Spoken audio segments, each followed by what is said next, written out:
2009 সালের 25 ও 26 ফেব্রুয়ারি বিডিআর সদর দপ্তরে বিদ্রোহের ঘটনায় 57 সেনা কর্মকর্তা সহ মোট 74 জন নিহত হন। ভয়াবহ এই হত্যাকাণ্ডের পর 1 মার্চ সেনাকুঞ্জে সেনা কর্মকর্তাদের সামনে উপস্থিত হন তৎকালীন প্রধানমন্ত্রী শেখ হাসিনা। সেনা কর্মকর্তাদের মধ্যে সেদিন ছিল তীব্র ক্ষোভ।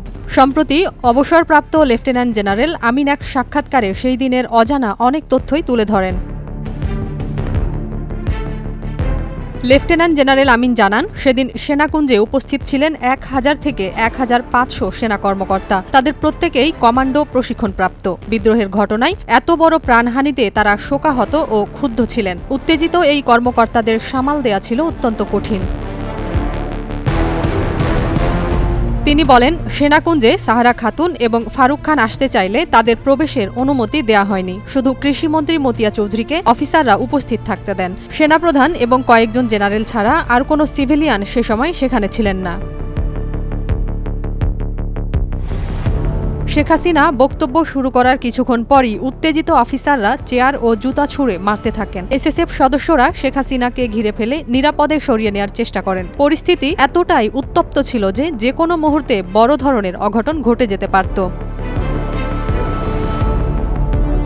লেফটেন্যান্ট জেনারেল আমিন জানান, সেনাপ্রধান সে সময় আমাদের বলেন, জেনারেলরা তোমরা টেক ওভার করো। আমরা কয়েকজন জেনারেল গিয়ে সেনা কর্মকর্তাদের শান্ত করার চেষ্টা করি। 2 দফায় তাদের সঙ্গে কথা বলার পর অবশেষে পরিস্থিতি কিছুটা নিয়ন্ত্রণে আসে।